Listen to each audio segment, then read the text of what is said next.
nagira ndabatera inkuru imbere yuko turangiza ugiye abajiji verekeye yuko ari kubuntu kuri aeroport barambaza iyi diri imeze gute ejo bundi hari kuwimana windi wiheze muri Kenya haje umugwiza atunga w'umurundi nimumbaza izina bwana yategeye ku telefone ndi mu misa nagiye gusenga n'umuryango umurundi s'il vous plaît kandi ico kintu genda shaka cyo dufashanya iyi mentalite ukuntu turabana hagati yacu abarundi tugakengerana ihagarare kabisa c'est pas bien rero mugani wanyu kwera ko mutamenyereye amadiri aza ku barundi bene wanyu ni ngorane barambwira yuko ninaza ngaha kwa Samuel cenda haguma bari pre kuriha vyose hanyuma jenzoce mvuza na Daju ngo umuntu avuza ava yuko Daju aza nawe nacavuza ndavuga ndi ive ni vyiza cyane vraiment biraryoshe kabisa. Sasa pesa ni ngapi? Ayo mahera barayambariye ahubwo ngenda bivugire ngaha je nagiye numva umurundi yuri indege bien abwira yuko ari 5 millions francs. Bon.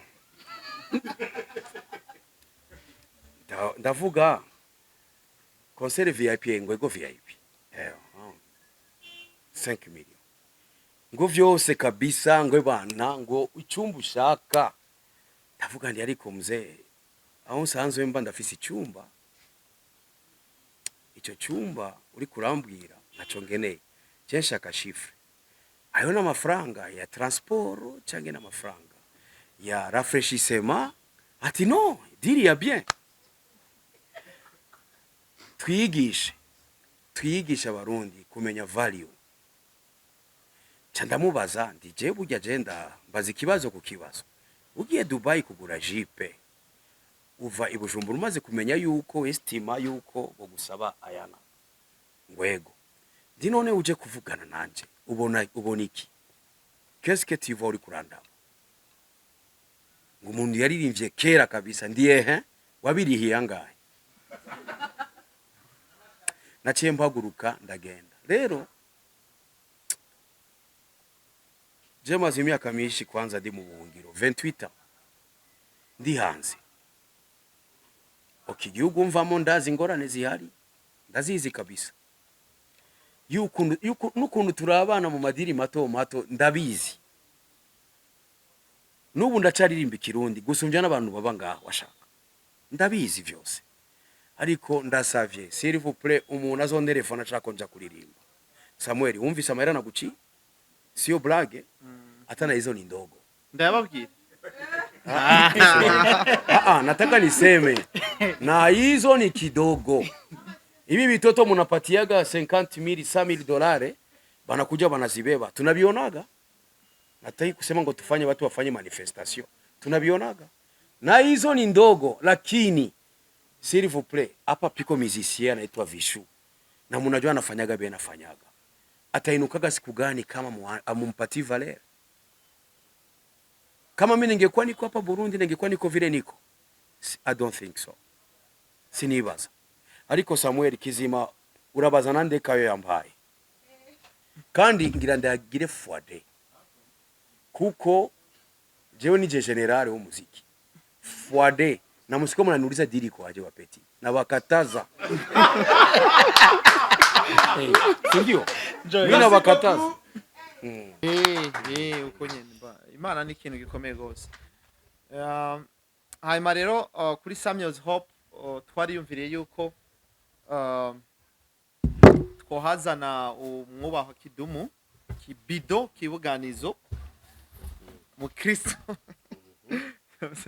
singene bamutazi so twe dufise intumbere yuko tugomba yuko kino kibanza kiba Samuel's Hope kiba ikibanza c'abantu n'ibintu duhereye rero ku byo guteza imbere umuziki w'u Burundi murazi yuko twigeze kuba tubashigikira cyane n'ubure tugomba yuko ngaha tamurinzi nimwe Burundi atazoza ngaha washaka no wakarere tugomba hose ko bazoza hano twarabitanguye n'ubu turiko turabandanya ntitugenda ku rutonde ariko tugenda turavye umwe wese umwanya abonekeyeko. None rero Kidumu ndagushimiye ko waje hanyuma vyinshi kumbure integuro y'uru rubanza umwubahwa asanzwe arongoye Samuel's Hope Hotel Chris acaza kubibabwira mu ncamake ingene urutonde rupanze amatike yace basigurira ariko ico nagomba kuvuga nuko Samuel's Hope murumva ko harimwo akantu hope nyene turafise ukwizera no kwizigira yuko biciye mu muziki w'u Burundi biciye mu mpano z'abarundi biciye mu bikorwa rusangi biciye mu bikorwa vy'ingenzi ntaco tuma na kimwe abarundi badatera intambwe. Turakunda rero gushigikira umuziki w'u Burundi turazi yuko benshi bavuga ngo Kidumu ngo arazimvye no abarimvyi bacu no kubaha agaciro nyene nuko agaciro bakwiye kuko tutakabaha nta wundi azokabaha tuba tugomba rero ko bihera hanyene hama bikava ngaha biduga mu ijambo rimwe n'ivyo niyo ntumbero dufise nta kindi kintu dufise atari uko tugomba ko abataramenya Samuel's Hope bamenye ivyo turimwo bamenye ingene dukora uno munsi turi mu gisata c'ingenzi gusa ariko dufise n'ibindi bisata dukoreramwo turi mu burimyi n'ubworozi turi mu gisata c'ingenzi turi mu gisata co gutwara abantu n'ibintu turi n'ibindi bisata vyinshi tugomba kujamwo gukoreramwo ariko tukemeza kandi neza yuko umuziki w'u Burundi kuteza imbere navyo biri mu vyo tujejwe canke dushinzwe na cane cane mu gushigikira bikora neza no gufasha abo ariko baragereza kubikora neza. Nuko rero reka mpe ijambo nyakubahwa asanzwe arongoye Samuel's Hope Hotel kugira ngo nawe atubwire igiteramo c'ejo amahera akenewe n'igituma twiyumvire kuri amafaranga. Karibu nyakubahwa. Mwubahwa murongoye Samuel's Hope yose nk'urongoye Samuel's Hope Hotel kuri wa mugambi muje gushikiriza yuko mukeneye gushikira abarimvyi b'abarundi abarimvyi bo mu karere niyo twiyumviriye turaja hamwe tugira inama n'ingingo yuko twotegura kwakira umuririmvyi wo mu karere ndetse no mu Burundi hano kuri Samuel's Hope. Igiteramo ko gitunganijwe nukuri gitunganijwe neza dutumira abarundi bose aho bari abari hakurya no munsi bashaka gufata indege bakaza bwiteramo c'umuririmvyi urangiranwa Kidumu Kibido. Igiteramo gitunganijwe kurikira amatike twatanye kuyagurisha agurishwa muri kino kibanza nyene ariho turafise itike imwe bita regular simple iri ku 50 50,000 turafise VIP iri kuri 100 100,000 turafise na ya indi VVIP ni meza ushobora kuvuga ati babandi bati nashaka mu VVIP no munsi iri kuri 500,000 ku 500. Muri ivyo vyose ufise uguze VIP harimwo twateguye yuko ashaka kuba harimo ikinyobwa kimwe ca Darudi ufise VVIP imeza ariko ikinyobwa kindi naco nyene twashiye ku meza abazo bahari badushaka ibona. Muri make igiteramo gitunganijwe kurikira Kidumu amwe ko amaze gushika yabwiye ko na boda band yose iri kirashika nayo nyene mu kanya murayibona baza ko bari ngaha baza kubona batanguye kugira repetition ngira ngo muri make ntihenze cyane ntaciye muri vyinshi igitamo no gitunganijwe. Murakoze.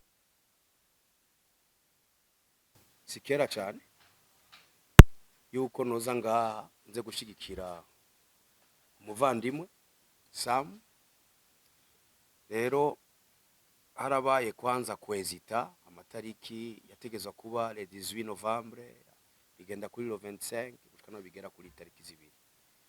Rero cyakabaye kera tuca dufata decision tubikore rero cha turabikora cha turumvikana ndamubaza ndi abamesha makuru ko ari bo moteri y'amakonsere wabihejeje ngo bamwe tufise imigende nariye myiza. Ndanezere kubabona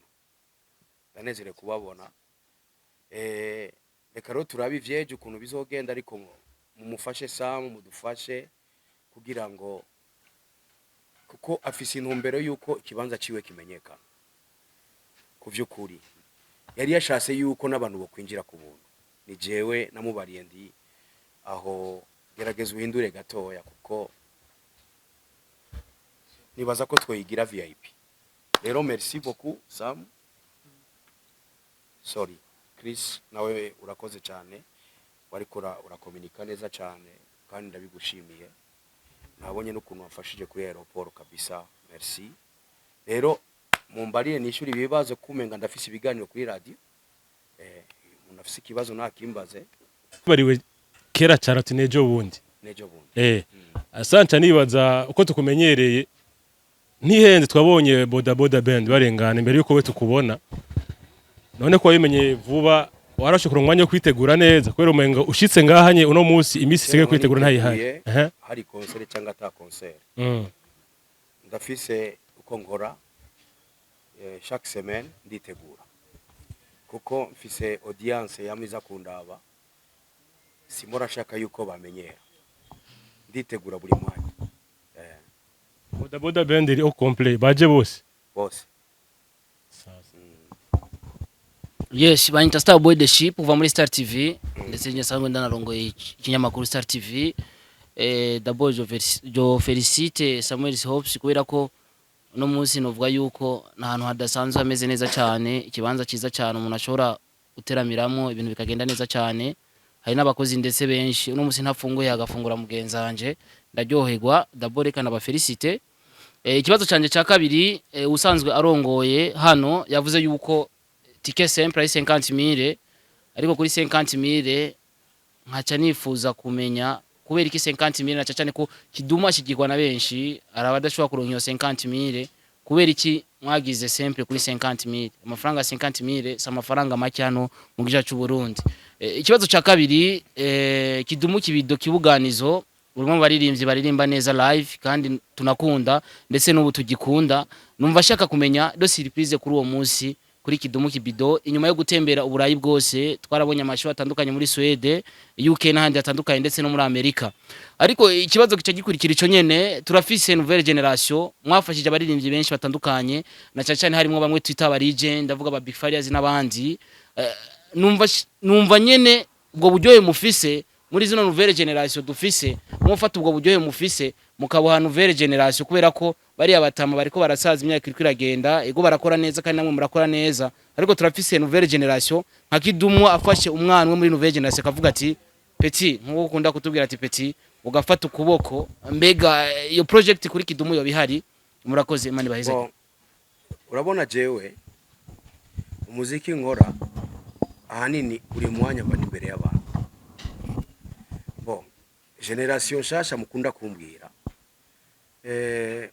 ndibagira ivyo jengira kuko bo ni studio popularity gakiza agacaba umustar. Jewe sinabonye ubustare kwanza, je nabanje kwanza gukora. Naciye kuri batiri imyaka myinshi cyane ndumu batera, hanyuma je ndibuka yuko kuri fete scolaire z'ishuri za primaire natenye kuvuza ingoma imbere y'abantu ufise imyaka 10. So ico ni kintu natanguye ndi muto cyane, ndi muto ndabimenyera bica bija no mu maraso. Rero igihe Fizo yansanze Nairobi, ndi yari umuririmbyi tuze turubikanya neza, yari umurapper. Nije nabihinduye ivyo burapper, ndamubwira urabikunda cyane, urakunda Tupac Shakur, urakunda nde sava, ariko ushaka yuko uguma mu mitima y'abantu utebeyo ririmba neza tu.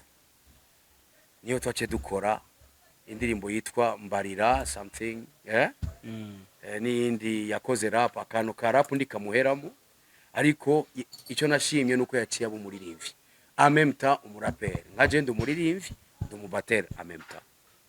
Rero iyi generation shasha ego nivyo bakora muziki, ariko ndibakora ivyo twebwe dukora.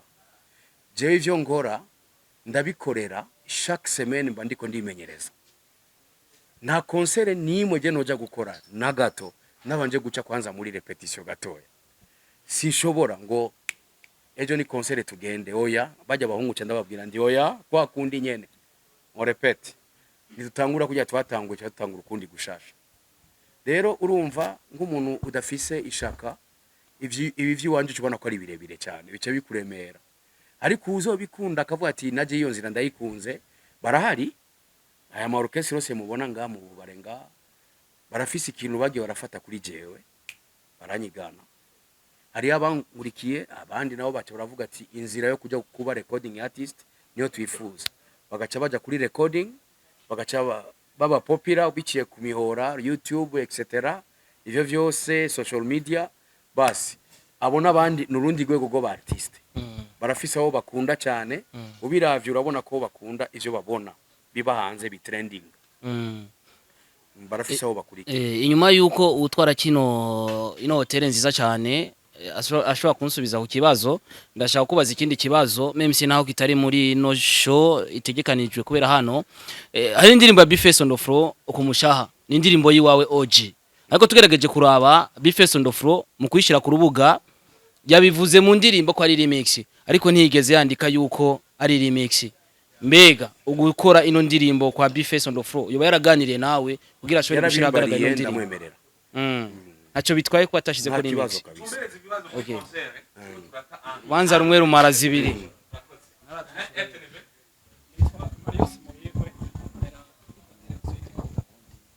Uko watanze amajambo yavuze ko twobaza twisunze ahanini giteramo cejo ingene vyogena neza, ariko jewe akabazo mfise ni kamwe. Urongoye shirame Samuel Hope yavuze ati biri mu ntumbero yuko ingenzi ndetse zobandanya guteza igisata imbere c'ingenzi biciye mu muziki. Mbega mwebe nkuno munsi mwisunze igiteramo muzokorejo nakahe kamo mwotera baba abandi ba curaranzi canke leta kugira yorohereze abanyamuziki mu bijanye n'igisata no kwakira izo ngenzi biciye mu gisata c'umuziki? Umuziki narabivuze kuva kera yuko biri muri tourisme. Urabona ingenzi zije zishobora gutaha zidaciye mu ahantu batamba, ahantu banywa, kandi ndibagenda yo gusa kuraba, bagenda yo kudepansa. Rero natwebwe turi muri ivyo. Akamoje notera leta nuko yokorohereza abaririmbyi, kuko kwanza bamenye ivyo dukora ivyo arivyo, babitahure hanyuma cyo babishiramo ingufu kujya Tanzania yabigize. Tanzania ni leta yabishizemo ingufu ko yabonye yuko ari byo. Muri 2018 nagiye muri Zanzibar muri festival yitwa Sauti za Busara. Twajanye na bodaboda tubona ku kibuga c'indege leta ifati ya mbere yari tuza amazina twese abaje ingenzi zose zije muri iyo festival. Hanyuma bari bafise umwanya wo kuja kudutembereza turabe ahantu batwara aba esclave, amabohero babashiramo ibintu ngivyo. Ukabona kabisa yuko leta yafatanije festival no kumenyekanisha Zanzibar. Rero no ngaje no kwifuza yuko vyogenda gutyo. Tourisme tuyirimo kandi twebwe turafasha cyane, nuko gusa umenga ivyacu vyashizwe inyuma, byarashizwe inyuma. Rero akamu notera leta nuko nyene batangure korohereza ibi bintu byose by'imidegaduro. Nabone bakore bidi dukore tushiremo ingoga, tushiremo inguvu muri ibi bintu, kuko hari abantu basigaye bapanga ama vacances suiva na ma evenement bakora mu gakoga mu gihugu. None umuntu aje muri vacances ntabaje n'amafaranga abiri, abaje n'amafaranga azorira nga, abandi bagafata amazu y'abantu, imiduga y'abantu, ni ibintu byinshi biri muri ivyo bintu.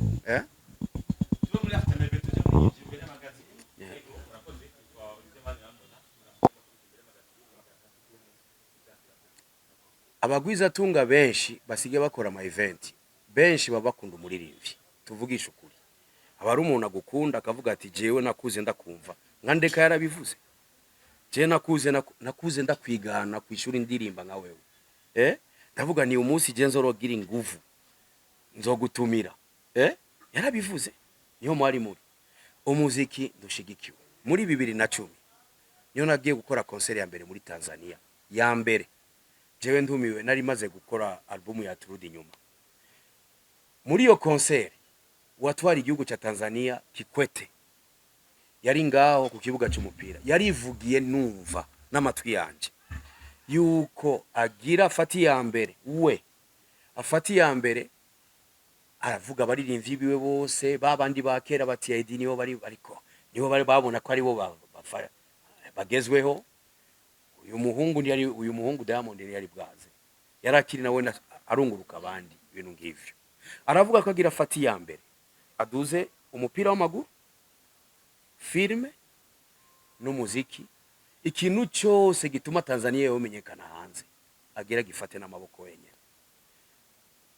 sha ndiharahera igihe kinini imyaka 13 iraheze urabona aho bageze ico gihe abagira filme bari bakanumba nyakwigendera kanumba ariko arabavuga bose avuga amazina yabo ati kuvubu cengira mfati ya mbere ikintu cyose kizotuma Tanzania imenyekana cewe ndimo vyace bihinduka ku munota ibintu vyace biduga abaririmbyi ba Tanzania bahora barabira ku Burundi n'ababavugiriza ama live benshi barabarundi ndabaza amazina bavuzayo ibintu vyace bihinduka ubu rero sasa ni mwebwe nga musige muri ababo uravyumva ni mwebwe musige muri ababo pourtant nibo baturaba ahubwo kwanza mu Tanzania byashisa gatumirwa mu Burundi kuza kuririmba yaremeza abantu biwe hari inyuma yuko na ca gihugu gikomeye rutubura mu by'imiziki baduhamagiye kuja kuririmbayo bagafata ama video bakereka bene wabo hari ivyo byose ndabizi je naora ngenda hafi buri kwezi kuja gutanga amaleson mu kintu citwa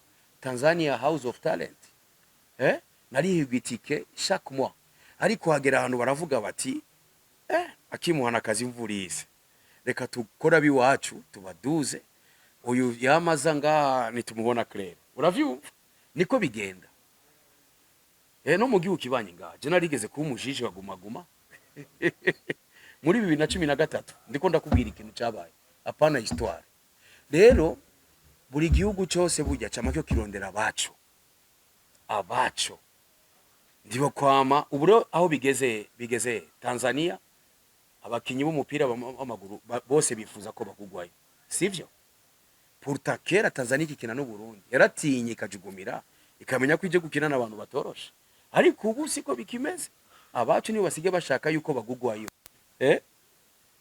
kandi sawo gusa no muri Kongo basige bashaka ko bagugwa Tanzania ukumva muri Yanga hari umuntu bakuye muri TP Mazembe ukumva hasiye ko bagura no muri Cameroon ahubwo usanga baratangiye kugura rero iyo mwidugije muraduga kabisa kandi kuduga bikaca bibandanya mukaguma muduga ariko iyo muyikengereye utusanga ibintu byose bivyura umutwe bigaca bipfa bikavyura umutwe bigaca bipfa ubu Tanzania amaze no kudepasa Kenya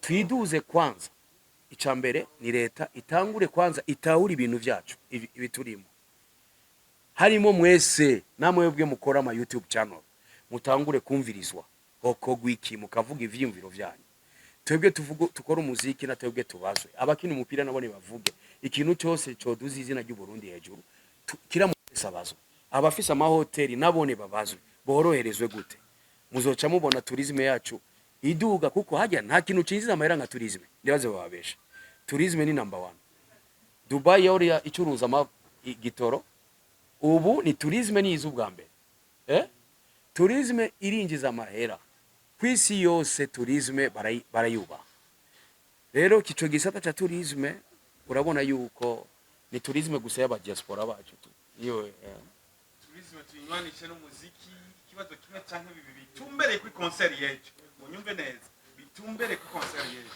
kugira tugume muri angle singa wiyongere inyuma ya Kidumu hariho abandi nk'ubu twabonye ko Kidumu afise availability iyo tariki yari yabivuze inyuma yaho rero nabandi bazoza kino kibanza ari imbere yanje yaje Vishu Vishu ari ngaha hariho nabandi bazoza beko mutamuvuga mugabo dufise umugambi rero dufise umugambi na Kidumu turiko turabivugana kugira ngo Kidumu ashinge ikirindiro ngaha ishuri ry'umuziki ngaha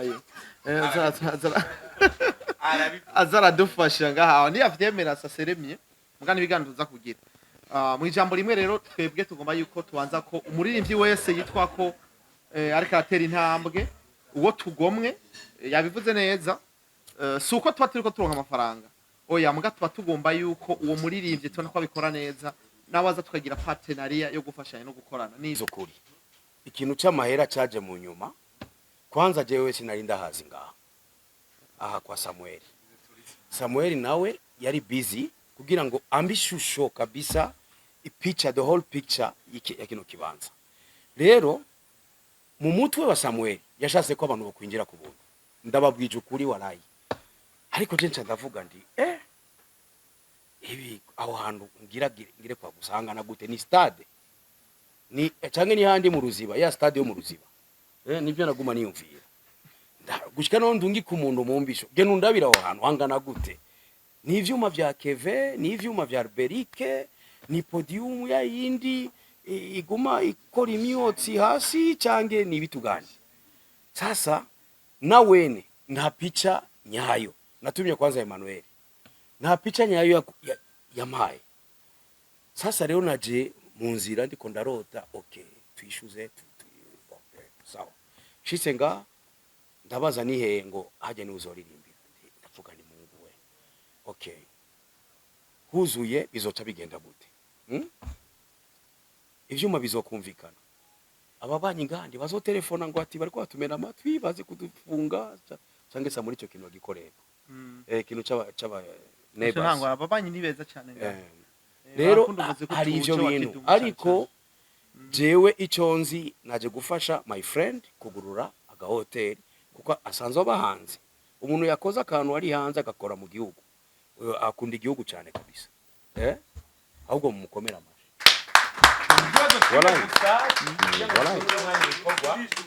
Ubu ico kintu kiragoye kwishura ubu, kubera bisaba yuko twicarana na Samuel kandi turabe what can we do. Merci beaucoup. Bon. Sasa ico kintu urumva ayo ni ibintu muko mumbaza ibintu byo mu cyumba, c'est professionnel quand même. Kuri aeroport bambaje ngo amadiri ni diri kabisa, ego vraiment, kandi yambaye amahera menshi vraiment, yambaye amahera menshi. Ndakwishuriye ko ejo kuri Kidumu kuri show ni wenyene, nta wundi muntu twashyize ku ruhande, ariko mu DJ niwe ashobora kuza muri pause acishamo nawe acanga indirimbo, mugabo igiteramo cyose ni Kidumu wenyene. Amatike nayo ngaha ziriho, abazikeneye n'ubu nyene bagisiga amahera bagenda bayitwaye ejo guhera mu gatondo nabwe 24 guhera mu gatondo itike ziriho, n'abashaka mu ijoro musoze kuza itike turazifise ngaha bagenda bazitwaye. Ego ni ngaho nyene. Bo je nagira ndabatera inkuru imbere yuko turangiza. Ugiye yabajije verekeye yuko ari ku buntu kuri aeroport barambaza iyi diri imeze gute, ejo bundi hari kuwimana windi wiheze muri Kenya haje umugwiza tunga w'umurundi, nimumbaza izina, bwana yategeye ku telefone ndi mu misa, nagiye gusenga n'umuryango umurundi s'il vous plaît, kandi ico kintu genda shaka cyo dufashanya iyi mentalite ukuntu turabana hagati yacu abarundi tugakengerana ihagarare kabisa, c'est pas bien.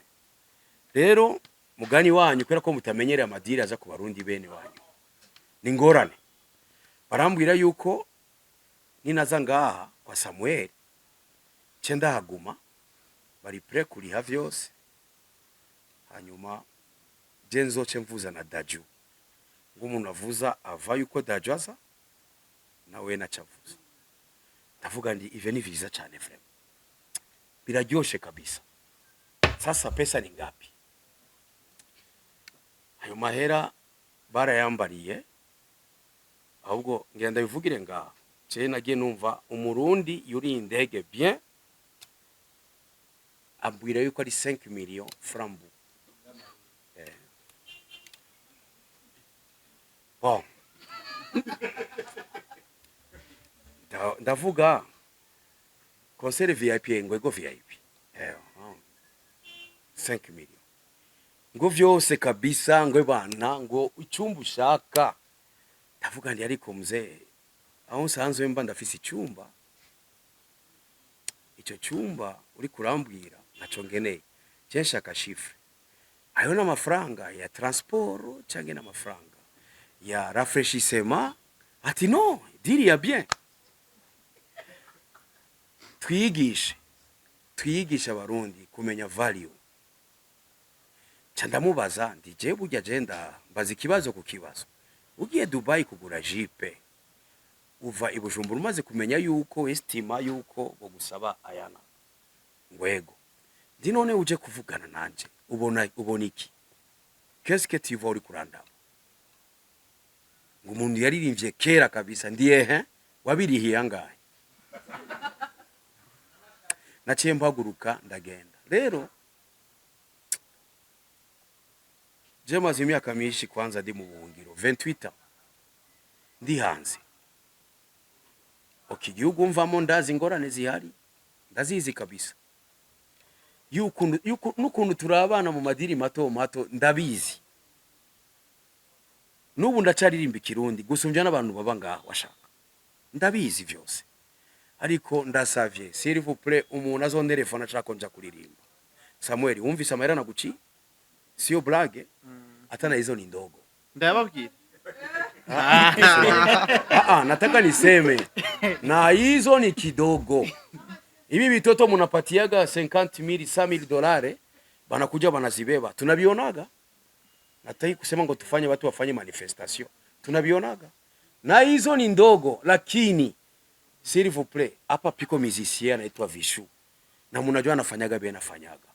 Atainukaga siku gani kama amumpatie valeur? Kama mimi ningekuwa niko hapa Burundi ningekuwa niko vile niko. I don't think so. Sinibaza. Ariko Samuel Kizima urabaza nande kayo yambaye. Kandi ngira ndagire fuade.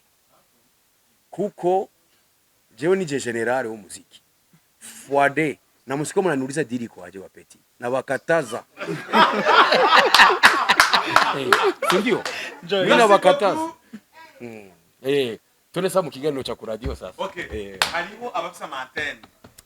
Kandi asabye titre Côté hotel. Donc aka kantu muze kukatuvugira. Turafise amamodoka meza ya location mu bituvugire basha. Sivyo? Muri Samuel's Hope ntidukora gusa ibintu by'umuziki canke vya hoteleri gusa. Dusanzwe dufise n'andi ma departement mu vy'uburimyi n'ubworozi. Umugambi wo kurima kijambere turimwo dufise amatracteur ugomba ko tumurimira turamurimira ugomba ko tumutera tukamuterera urumva machine arahari yavuye ikizungu yego byose tuba turiko turabitunganya neza hanyuma turi mu gisata ciye gutwara abantu n'ibintu turafise amamodoka meza yaba amakwasiteri canke imodoka yubashe gutwara abantu b'abashitsi nka KIDUMU urabona byagenze neza nk'ijyanzanye ni sawa ni sawa okay good kugira ngo ibintu nk'ivyo abagomba imodoka nziza zirahari turazikotesha ku mahera make cyane hama dufise n'amashambure meza ngaha arimo byose munyabuge twababwira ngo amazi arakama nta mazi akama ngaha mazi yamahari twabitunganije neza ku byadakama kandi ashushe n'akanyoraro ivyumba birazimbutse turi muri promotion y'amezi 6 ino chambre muri Amerika uyikota $254 mugaha turiko tunaka ibihumbi 100 gusa bisigura ko amadolari 200 nangahe gusa turiko turabaha ko kubuntu mu reserve rero muri benshi mufise ingenzi mufise abashitsi tubatora kuva kuri aeroport kugera aho muryama turabagaburira mu gatondo na reception mariage reception za mariage zirashobora kuhabera ngaha n'amanama hamwe bwa journalist uzomvugira mariage vraiment jewe ndamuhaye offer ya mbere izobera ngaho gratuitement uzorongo komera amazi Samuel